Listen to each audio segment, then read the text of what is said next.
Thank you for the click. My name is Luxeley, and on the day before tomorrow, we're going to talk about the top 10 reasons BFA will fail. And right about now, you're thinking, Luxeley, you're a negative nerd.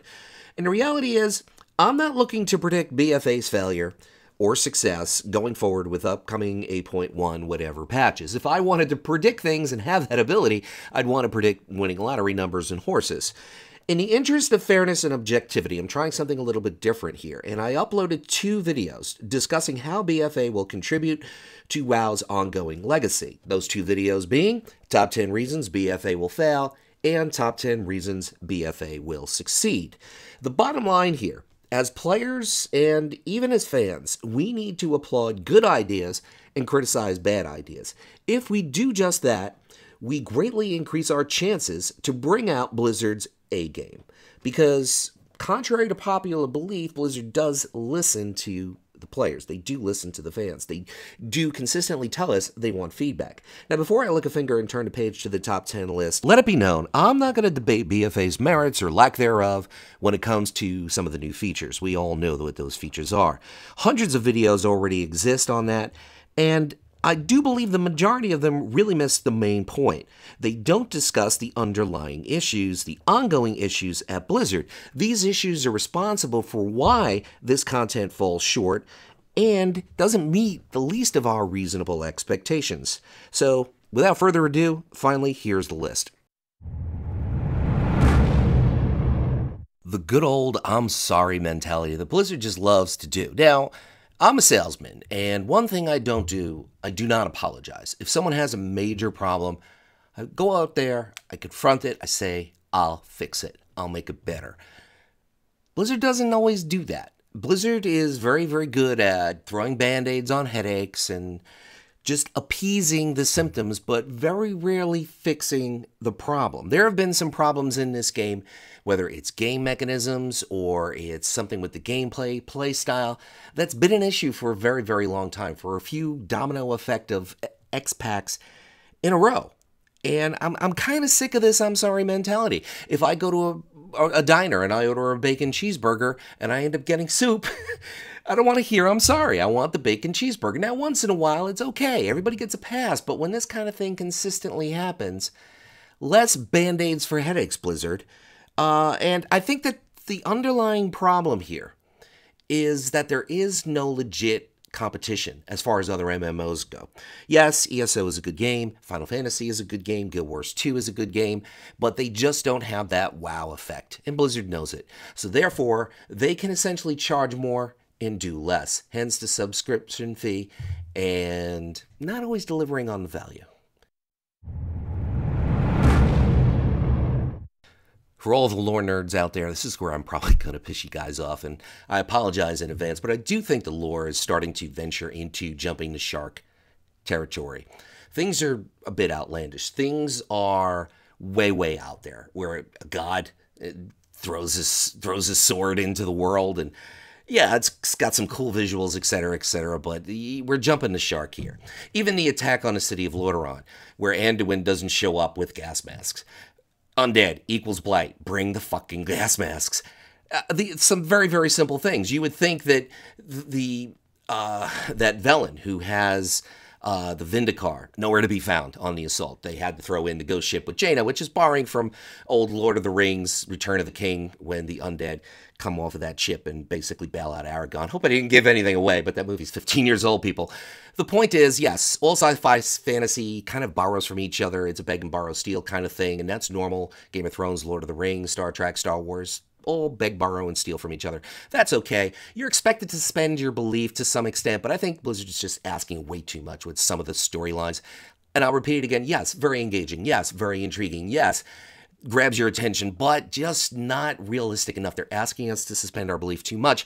And I think that there's 2 very, very key reasons for this. One is the fact that they are completely off the script, off the beaten path, because they've exhausted pretty much all of the original real-time strategy Warcraft storyline. That's all pretty much gone, so now they kind of have to wing it, kind of have to be creative.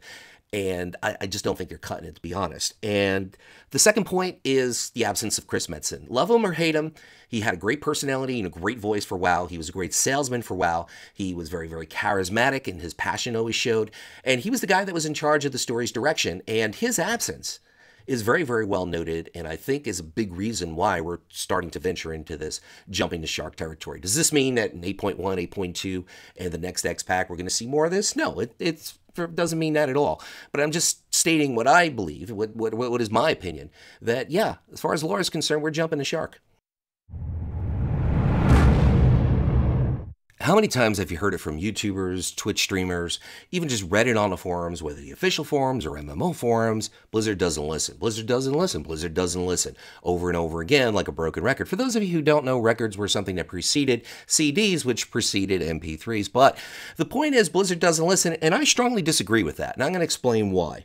I think Blizzard does listen, but they do an absolutely horrendous job at qualifying and quantifying the feedback that they receive.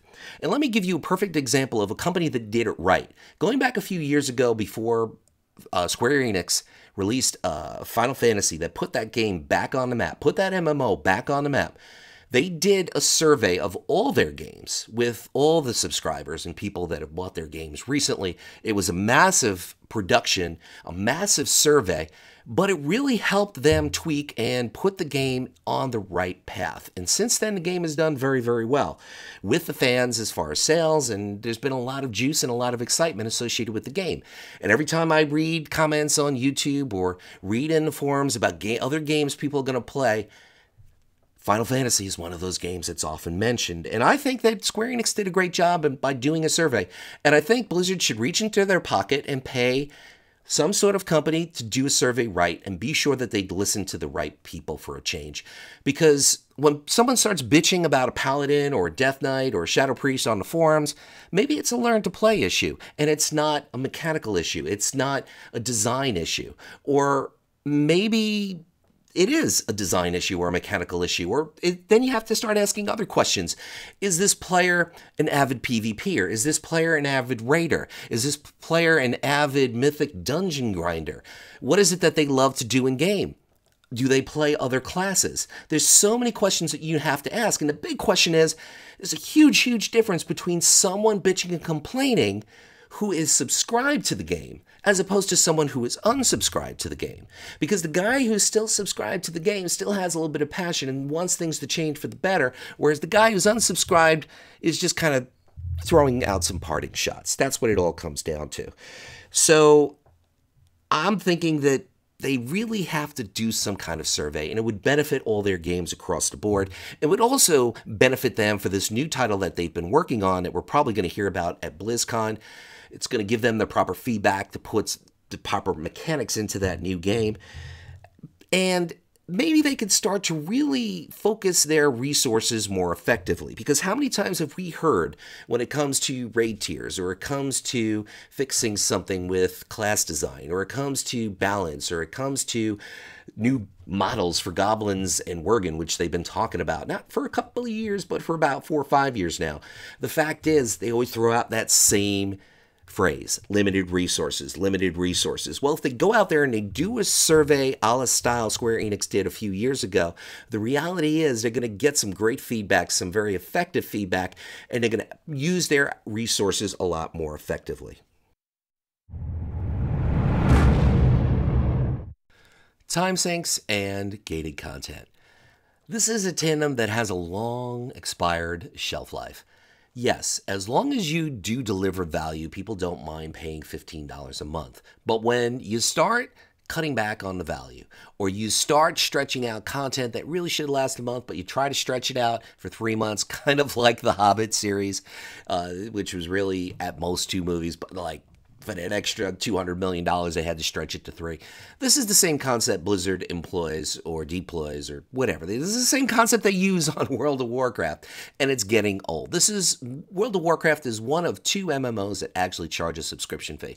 I'm not saying do away with the subscription fee. I'm just saying cut back a little bit on the time sinks. Cut back on the gated content, because it gets rather frustrated.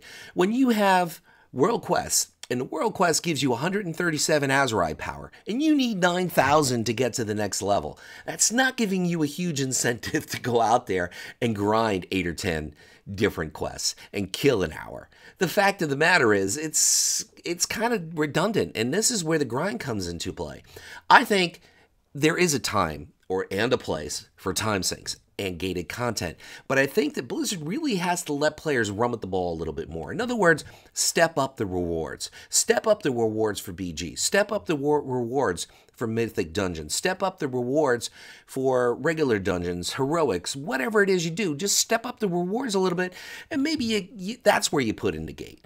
Because you don't want players to sit there and do 100 battlegrounds in a given day and suddenly be equipped in full conquest gear. No, you don't want that to happen either.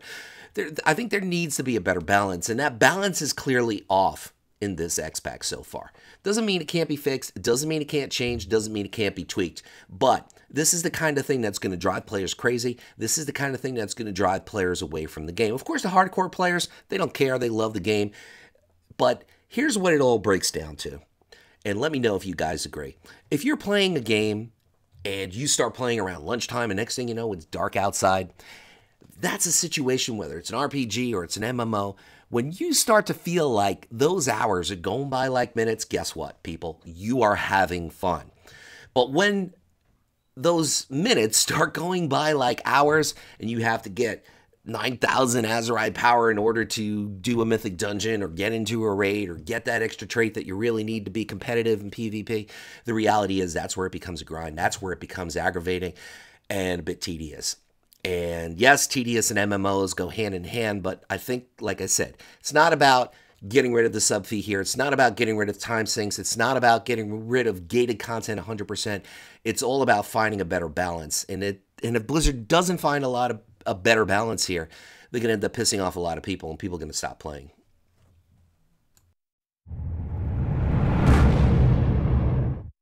The new devs just don't get it. I'm not saying every single one of these new devs that they hired going back towards the end of MOP, where they really tagged on a lot of new devs into the series, into World of Warcraft, and some of the older guys that have been around since Vanilla or Wrath or whatever, moved on to other projects, but these new devs just don't get it. And what's it? It is the passion that the fans have, what keeps the fans coming back for more. And it's kind of starting to look like Star Wars. Let me give you what's going. Well, let me correlate these two together here. George Lucas comes up with this great idea, or should I say, stole this great idea called Star Wars, which he kind of stole from this old series called Flash Gordon from the 1930s. But that's another video for another time. And he comes up with this whole concept of Star Wars, does these 3 movies in the 70s and 80s, and people are like, wow, that's pretty good. And then he does 3 more movies in the 90s, early 2000s, and people are like, really? What are you thinking, George? This kind of sucks, you know? And then he turns around and he sells his intellectual property, hence Star Wars, to Disney. Now, Disney takes a baton and they Disneyfy it. And that pisses off all of the Star Wars fans. Same thing starting to happen to WoW. The baton is being passed to these new devs, and they just don't understand what keeps the fans engaged, what keeps the fans excited, what keeps the fans coming back for more. And this is a bit problematic. And let me give you an example of this. I saw in an interview with one of the newer devs during the BFA beta, he was talking about how great siege engines were when they were introduced into the game. And okay, you know, we all have our preferences, and he was talking about how he went on this long dissertation about siege engines and how we needed more siege engines in the game and more things like them in the game, etc., etc. And I'm thinking, this guy just doesn't get it. Yeah, okay, it's okay to like siege engines, but on the long list of what players want more of, siege engines is probably 1,137 on that list. And this guy is talking like it's number 1. That's a problem. They just don't understand us fans. They just don't understand us players. And that was evident in WoD. Not so evident in Legion. They delivered tremendous value and they got a few things right outside of PvP. Everything but PvP was right about Legion. And then now in BFA, I'm starting to think it's looking more like WoD than it is Legion. Now granted, this is a tough act to follow when it comes to Legion. You had legendaries, you had artifacts, you had class mounts. She really had a lot of new stuff introduced, and it's a tough act to follow. It's kind of like being a comedian and going on stage after the late, great Robin Williams. No matter what jokes you have, no matter what you say, no matter what you do, it's going to be anticlimactic, and that's kind of true when it comes to Legion. But BFA is, I'm not going to say it sucks, not yet, but it's a bit lackluster, and I think this is a big reason for it, and they have time to get their act together, but they've already been on the clock for a while. And I'm having some serious concerns here with these new devs. There's a lack of communication between Blizzard and the fans, or the players, whatever you want to call us. It's almost to the point that it's a disconnect. Yes, I do understand Blizzard kind of has their ear to the ground, and they're listening to the fans, they're listening to the players. I said earlier that they're not listening to the right fans or the right players, but the point is they don't do a good job at this. And one of the things about WoW that I think is really interesting is there's no manual, there's no instructions. If you want to learn how to play a mage better, you got to seek it out on YouTube or watch the right Twitch stream or pop on a website like Icy Veins or Wowhead. If you want to find out how to tackle mythic dungeons or tackle pet battles or PvP or heroics, etc., you got to watch a video, you got to watch a stream, you got to do a little research. Yes, those venues are out there, and they're out there in abundance. Some are really great, some are just outright terrible. But the point is, Blizzard does a terrible job at pointing players in a direction. Want to learn how to play mage better? Boom. Here's 3 people that make mage videos or do mage Twitch streams. Want to learn how to do mythic dungeons better? Here's a great video on that. Want to learn how to do pet battles better? Here's a great video on that. It's kind of a give and take between the community and Blizzard, and it's a win-win for everyone. The players tackle the game in a much more effective fashion. The content creators get more subscribers, and Blizzard doesn't get bitched at for when they missed a mark and aren't very transparent about a new feature or what it is that they're trying to accomplish. You have the Battle.net app. It's a great vehicle to point people in a direction. You can put another tab on it, find out more information about it. And you don't even have to have this be focused just on World of Warcraft. You could have all Blizzard games and point people in directions to get good information and better information. Blizzard fails at this so miserably, and they consistently fail at it, and they have such a great vehicle and tool right at their disposal to do this, and they don't do it. Faction imbalance. This has been an ongoing issue in World of Warcraft. It's been like a pendulum. Sometimes there's a huge number of horde, then the pendulum swings to the other side and back and forth and back and forth. It's been going on for years. This has been a problem that Blizzard has consistently and conveniently swept under the rug and completely ignored. Completely ignored to the point that they don't even acknowledge that this faction imbalance exists. And it's evident on the PvP side of the game when you look at the queues for random battlegrounds. It's evident on the PvE side of the game. And before I get into those numbers, I want to talk about how it kills or potentially puts a very sour taste in people's mouths when it comes to a new feature. For example, Asheran. A lot of things wrong with Asheran. There's a long list. One of those things is faction imbalance. Now, even if they got everything right when it came to Asheran, they got everything right. They hit and fired on every single piston. The bottom line is it still wouldn't work well because of faction imbalance. The Alliance greatly outweighed the Horde on the US servers at that time during Warlords of Draenor the Fun. The same can be said with a feature like War Mode, which is a pretty good feature. Not my favorite flavor ice cream, but I understand a lot of people like it, and it's structured PvP, adds another aspect to PvP, world PvP, makes it a little bit more fair, or does it? This is where faction imbalance really hurts what could be a very good feature. I just will not engage in world PvP because with my luck, I'll get the bad hand and the bad luck of the draw and get sharded into a zone where there's 200 Horde and just me on the Alliance. That might sound like I'm exaggerating, but I'm really not. Because the way it works, maybe the first couple of 100 Horde and Alliance get sharded into a particular zone equally or a particular realm equally, but then you start running out of Alliance players and there's a lot more Horde players, and then it becomes a problem. Either the Horde can't find enough Alliance to kill, or they kill the same poor guy 500 times. This faction imbalance really hurts this feature, and I do have a potential fix for this, which I'm probably going to put into another video on another day. But let's look at the numbers here on the PvE side of the game, because they're really out of whack. On the US servers, 19 out of the top 20 guilds, Horde. On the EU servers, 16 out of 20 guilds, Alliance, top rating guilds. That's a problem. Those numbers shouldn't be any worse than 60-40. This is mainly because of faction imbalance. Why does faction imbalance exist? Well, I think it comes down to the racials. And that means you got to take the racials out of the game. I don't necessarily want to do that. That's been a long-running RP aspect to the game. It's been very immersive in the game. It definitely enhances the classes you play, the races that you play. So it's not an easy fix, I'll admit that, but it's hurting potential new features in the game, and it's certainly hurting rating because there's more Horde guilds and Alliance guilds that are at the top, and it's hurting PvP. And this has been hurting PvP for a very long time because if you Horde, you're waiting 8 to 10 minutes to get into a battleground. If you're Alliance, instant battleground. Horde usually win, Alliance usually lose. And this is problematic. This can really put a bad taste in people's mouths. And what you end up doing if you're on the Horde side, you start formulating a lot of pre-mades because you don't want to wait 8 to 10 minutes to lose. And now you're formulating pre-mades, and I'm not talking pre-mades of 2 or 3 or 4 players. I'm talking pre-mades of 2 groups of 5, which really bends the rules and isn't working as intended. And Blizzard just doesn't even bother looking at this, and it's really hurting some potentially really good new features in the game and hurting the overall gameplay.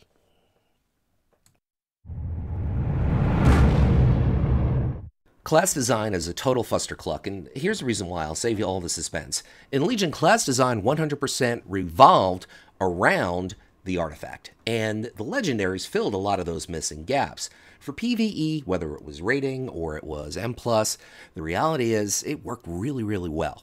PvP, not so much. Totally different story, but that's another video for another day. The bottom line here, spin the clock a year ago, October of last year, I was about 90% certain Blizzard was going to have to redo the classes because when they take away the legendaries and they take away the artifact, they're taking away a huge core of the redesign that they made in Legion. They didn't redesign the classes. At the very least, I think they should have at least thrown out one more tier of talents where they could have put everybody's artifact talent, on-use talent, on the last tier and 2 other new abilities. At least people would have felt like they were getting something, but no, they didn't do that. The question is, why didn't they do it? And we can only speculate reasons, but I do think one of these reasons is the real reason.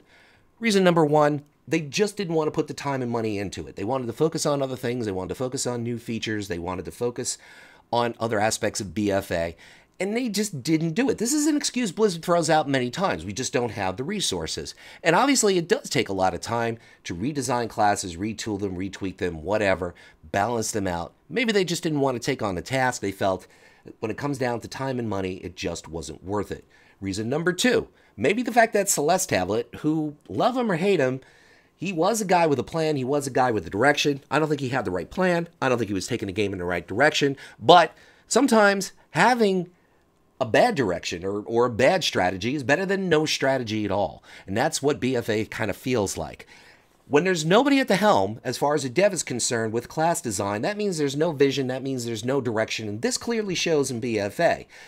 If you recall, Celeste Tablet left around July or August of last year, which is a couple of months before the announcement of BFA. I don't know when they brought in a new guy, but you have to realize BFA was already in development under hush silence at that point. And pretty much everything was drawn up on the drawing board already, and they weren't going to make any major changes. This is a big problem because the third reason is Azerite armor. Maybe Blizzard really thought that Azerite armor was going to fill in the gaps. There's a strong possibility that Blizzard wanted to start off very light with Azerite armor, so as the game progressed, patch after patch, it would seem like you were getting more and more. That's a possibility. That's a very reasonable possibility, actually. But the fact is, class design really feels like it's been neglected, and I understand that Blizzard doesn't always want to redesign classes because this has been picked to be the #1 reason why casual players often end up quitting the game for some time because they don't like the constant changes in their classes. I tend to like this because the reality is if they change a class so much like they did in Legion with Shadow Priest, you could move on and play another class. Or if they change a class so much like they did in Legion with MM, you could move on and play another class if you don't like. And that could be said for any given class. It kind of gives you the incentive to try something else. Maybe that class fantasy that you feel is gone could be in one of the other 11 or 12 classes. But class design here and now is kind of a very big problem, and I think it's a reason why Azerite armor is where it's at and why it's not filling the gap. Money over fun. I know exactly where this all started. You go back to late Wrath of the Lich King, or Latch of the Rift King, whatever you want to call it. And right when Blizzard merged with Activision, things changed. Noticeably changed. Suddenly, Looking for Group popped up, and suddenly the Blizz Store popped up. And each and every X-Pack in various ways, Blizzard has found new and improved ways to dumb down the game and do whatever they can to cater to casuals. And the net result, pretty much over a long-term phase, shows sub-loss, sub-loss, sub-loss. So things really started to change right then and there. Now, before that, during the development stage of Wrath of the Lich King, BC, Vanilla, Blizzard put fun before money. And it was a very easy thing to do because if you take a look at the sub-growth charts, they did nothing but go up. Vanilla, BC, even the bulk of Wrath of the Lich King, things started to plateau towards the end of Lich King. But as far as subs are concerned, it did nothing but go up. So if Blizzard was just focused on goodwill, they knew that they were going to generate more subs because the trend was in their favor. So goodwill went a long way. Creating fun and exciting and innovative features meant the players were excited, they would share the game with their friends, and that meant sub growth. But things changed somewhere along the line. And that happens to be the Blizzard-Activision merger. Now, whenever I look at things, I always look at things from three perspectives. When it comes to a new feature in game or something Blizzard is looking to fix or tweak, the bottom line is you have to ask yourself three questions, or at least I ask myself three questions. One, is it good for the game? Is this new feature or this being fixed going to help the longevity of the game itself? Two, is it good for the players? Is it good for the fans? Is this something that is more so lasting fun than just fun for a short while? Is this something that's going to have legs and be a hell of a lot of fun going forward in the game? And the last thing I look at, which is probably the most important, is this new feature or fixing this feature profitable for Blizzard? Because the bottom line, from a business perspective, if it's not profitable, Blizzard's not going to do it. That's just business, people. I didn't invent the rainy day here. I just try to sell the best umbrella, and I often look at things from a business perspective. And if you look at things from a business perspective, you can really see some of these decisions where Blizzard is not putting as much money into World of Warcraft as they once did. A lot of the money that World of Warcraft made through subscriptions and new X-Packs, etc., went into developing new titles such as Hearthstone, Overwatch, Heroes of the Storm, and I believe there's another title on the way that's going to be announced at BlizzCon. So the reality is, when faced with a crossroad of investing more money into World of Warcraft, or maybe introducing a WoW 2, or massively upgrading every aspect of the game, or growing new titles, introducing new titles into the Battle.net portfolio, Blizzard chose the latter, which actually was a very good decision, but it also hammers home my point. Blizzard's not going to do it unless it's profitable. Keep that in mind. And there's a profound difference between a private company and a publicly traded company. A private company, which Blizzard was prior to the Activision-Blizzard merger, is not as concerned about a lot of profits. They just want to make money and they're happy. When you're a publicly traded company, you always want to make more money. They're like a dog when it comes to food. They're always hungry and they're always begging for food. They're always looking for that extra edge to make profits. That's just the way of Wall Street. That's the way of business. And I often look at World of Warcraft and Blizzard as a business. The WoW game engine is old. Very, very old. This game engine dates back to the alpha, not necessarily the beta, certainly not the launch. The problem here is that this game engine is almost 20 years old. You're looking at a game engine that dates back to Warcraft 3. Now, granted, there have been many, and I mean many, upgrades over the years, especially that pace started to quicken once we hit with Mist of Pandaria, step up to Warlords of Draenor the Fun, step up to Legion, step up to the current X-Pack BFA. So we've seen improvements, but that's the whole issue here. Because if you take a look at the dev notes, particularly in Warlords of Draenor the Fun and Legion, you see upgrade, upgrade, upgrade, upgrade. So a lot of what they need to do starts with an upgrade, then it goes to development time, which makes it a very laborious task and certainly not a cost-effective one. I do strongly believe Blizzard has a lot of ambitious ideas innovative ideas for new features for World of Warcraft, but the reality is the game engine limits what they actually can do. Maybe if they upgraded a certain aspect of the game engine, they can do it, but now you're looking at time constraints when you're delivering a new X-Pack every 2 years. So upgrade and program is certainly putting Blizzard behind the competition of other MMOs that just simply have an upgraded 21st century game engine, and all they have to do is program. Now, the flip side to all this is developing a new MMO, or WoW 2, for example. Because if you take a look at two of the more successful MMOs developed over the last 10 years, both ESO and SWOTA cost a ballpark of 200 to 500 million. Now, a bulk of that cost is a licensing fee, but you have to fairly figure that between marketing and development, those two titles could have cost anywhere from $250 to $350 million to produce. Blizzard had that money, but Blizzard chose to diversify their portfolio with other games. That's hence we saw Heroes of the Storm, Overwatch, and of course Hearthstone, which probably didn't cost that much. So that's what Blizzard chose to do with that money rather than develop a WoW 2.